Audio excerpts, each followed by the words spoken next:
Start showing comparative account of brain in vertebrates. So I have already covered brain of cyclostomes and fish, bony fish. Now let's cover the next part, that is the brain of amphibians, brain of birds and brain of mammals. So let us start from the brain of amphibians. This one is the brain of amphibians. So if you see the brain of amphibians, so in all the cases, amphibians, reptiles and birds, brain is consisting of three parts: forebrain, midbrain and hindbrain. Here in amphibians, olfactory lobes, you can see these are small, olfactory tracts are small, and shorter tracts are present, and corpus callosum is absent, and pineal body is present. You can see here pineal body is present.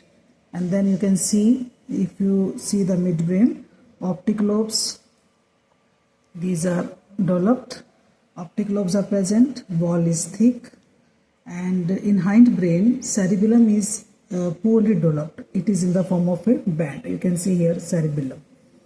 And narrow dorsal, it is in the form of narrow dorsal transverse band. Then medulla is small. It is in the form of conical, hollow and uncovered. And then you can see its different parts. So olfactory lobe, cerebral hemisphere, pineal body, optic lobes, cerebellum and medulla. Then comes to the reptiles. In reptiles, you can see here again forebrain, midbrain and hindbrain. So olfactory tract is long, olfactory tracts are long. These are olfactory lobes, large, cerebral hemisphere, pineal body is present, optic lobes, these are optic lobes, and cerebellum here, it is again in the form of transverse band, and this is the medulla, and this one spinal cord.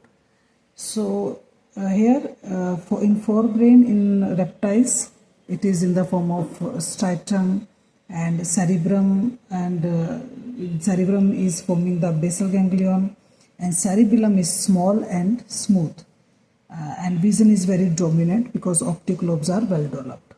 So hippocampus and cortex is present for navigation and learning. So you can see here the structure of different parts of brain in reptiles. Then come to the brain of birds. So again, having the forebrain, midbrain and hindbrain, you can observe the olfactory lobes. Then this is cerebral hemisphere, pineal body, optic lobes, these are optic lobes, and this cerebellum is very large and folded. It is not smooth. So it is very large and folded. So generally parrots and crow, they are known for intelligence. So because of the neuron density in their pallium, so they are very intelligent vertebrates. So due to the density of neurons in the pallium. So you can see olfactory bulbs are small, and large folded cerebellum is present. Now come to the last one, that is the advanced one, that is of brain of mammals. So here you can see forebrain, midbrain and hindbrain.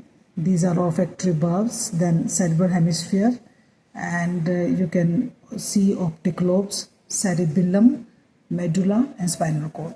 So here also cerebellum is well developed, large and complex, and it is forming, optic lobes are developed, and you can see here the layers of complex in case of hindbrain of mammals, and neocortex is folded here. So these are very complex structure, so very complex structure in case of mammals. So this one, starting from amphibians, in amphibians you can see the hindbrain cerebellum is poorly developed, in reptiles cerebellum is poorly developed, in birds cerebellum is folded, and in mammals cerebellum is large and complex. So this is the structure of, you can compare the brain of these animals.